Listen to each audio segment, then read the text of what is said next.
សួស្តីអ្នកនរគ្នាខ្ញុំបានជាអតីតសិស្សអាហារូបករណ៍ជប៉ុនផ្នែកបណ្ដុះបណ្ដាលបច្ចេកទេសឬក៏ Specialized Training English Student ឆ្នាំ2022ខ្ញុំខានធ្វើវីដេអូយូរតាក់ទងជាមួយនឹងអាហារូបករណ៍ជប៉ុនដោយសារមួយនឹងរវល់ខ្លាំងថ្ងៃនេះដែរខ្ញុំនឹងធ្វើការចែករំលែកតាក់ទងជាមួយនឹងអាហារូបករណ៍ជប៉ុនផ្នែក Specialized Training English Student ដែលអ្នកទាំងអស់គ្នាមិនទាន់បានដឹងហើយក៏ជាប្រយោជន៍ដល់សិស្សប្អូនចំនួនក្រោយដែលត្រៀមប្រឡងអាហារូបករណ៍ជប៉ុនឆាប់ៗនឹង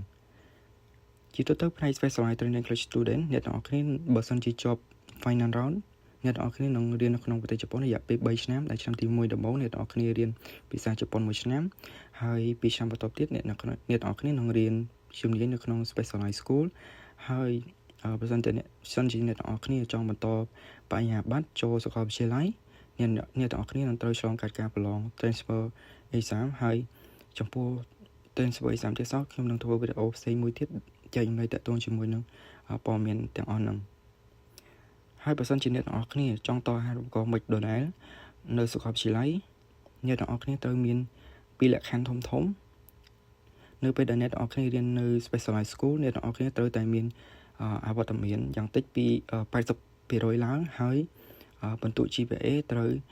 មានយ៉ាងតិច 2.8 លើ3ដើម្បីបន្តអាហារូបករណ៍មិនដដែលនៅសាកលវិទ្យាល័យបាទសូមអរគុណហើយបន្ថែមពីរឿងនឹងទៀតបើសិនជាអ្នកនរគ្នាមានសំណួរត្រង់ណាឬក៏មិនទាន់យល់ត្រង់ចំណុចណាដែរអ្នកនរគ្នាអាចទម្លាក់នៅក្នុង comment នៅខាងក្រោមវីដេអូបានខ្ញុំនឹងធ្វើឆ្លើយតបអ្នកទាំងអស់គ្នានៅពេលដែលមានពេលឬក៏ខ្ញុំអាចនឹងធ្វើជាវីដេអូមួយផ្សេងទៀតដើម្បីបញ្យល់អ្នកទាំងអស់គ្នាបន្ថែមទៀតហើយសូមឲ្យអ្នកទាំងអស់គ្នាប្រឡងជាប់អាហារូបករណ៍ជប៉ុនដែលនៅក្នុងប្រហែលថ្ងៃខាងមុខនឹងឆាប់ជាប់ទាំងអស់គ្នា